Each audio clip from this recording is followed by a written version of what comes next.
മോദി സർക്കാർ അധികാരത്തിൽ വന്നതിന് ശേഷം രാജ്യത്ത് പെട്രോൾ വിലയിൽ അങ്ങനെ വർധനവൊന്നും വരാറില്ല. അത് പെട്രോളിന്റെ മാത്രമല്ല, ഡീസലിന്റെ കാര്യത്തിലും ജനങ്ങൾക്ക് ബുദ്ധിമുട്ടുണ്ടാക്കാത്ത രീതിയിലാണ് ഓരോ കാര്യങ്ങളും മോദി സർക്കാർ ഒരു തീരുമാനമെടുക്കുന്നത്. ഒരു വഴിയും ഇല്ലാതെ വരുമ്പോഴാണ് പെട്രോളിനും ഡീസലിനും ഒരു 2 രൂപ അല്ലെങ്കിൽ ഒരു 3 രൂപ കേന്ദ്ര സർക്കാർ വർധനവ് വരുത്തുന്നത്. നിലവിൽ പെട്രോളും ഡീസലും GSTയിൽ ഉൾപ്പെടുത്തണമെന്നാണ് നിലവിൽ പറയുന്നത്. അതായത് രാജ്യത്ത് ഇന്ധനവില വർധനവ് ജനങ്ങളെയും വ്യാപാരികളെയും ഒരുപോലെ പ്രതിസന്ധിയിലാക്കുന്ന പശ്ചാത്തലത്തിൽ നിർണായക ആവശ്യവുമായി പ്രമുഖ വ്യാപാരി സംഘടനയായ ചേംബർ ഓഫ് ഇന്ത്യൻ ട്രേഡേഴ്സ് രംഗത്ത് വന്നിരിക്കുകയാണ്.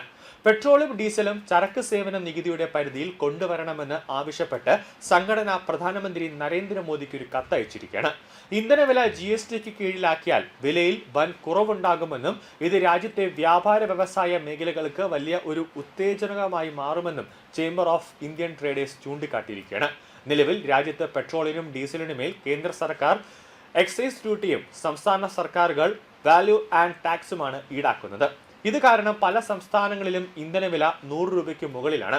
എന്നാൽ ഇന്ധനങ്ങളെ GSTയുടെ ഏറ്റവും ഉയർന്ന സ്ലാബായ 28% ഉൾപ്പെടുത്തിയാൽ പോലും പെട്രോൾ ഡീസൽ വിലയിൽ 10 മുതൽ 20 രൂപ വരെ കുറവുണ്ടാകുമെന്നാണ് ചേംബർ ഓഫ് ട്രേഡേഴ്സ് പറയുന്നത്. അതിന്റെ ചെയർമാനായ ബ്രിജേഷ് ഗോയൽ വ്യക്തമാക്കുന്നത്.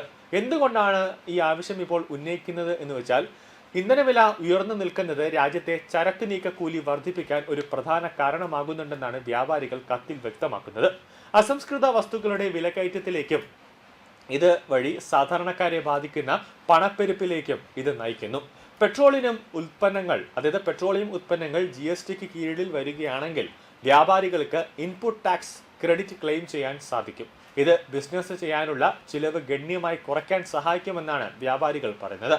വരാനിരിക്കുന്ന GST കൗൺസിൽ യോഗത്തിൽ ഈ വിഷയം ഒരു പ്രധാന അജണ്ടയായി ഉൾപ്പെടുത്തണമെന്നും സംസ്ഥാനങ്ങളുമായി ആലോചിച്ച് ഇതിൽ ഒരു അനുകൂലമായ തീരുമാനം എടുക്കണമെന്നാണ് പ്രധാനമന്ത്രിയോട് സംഘടന ആവശ്യപ്പെടുന്നത്.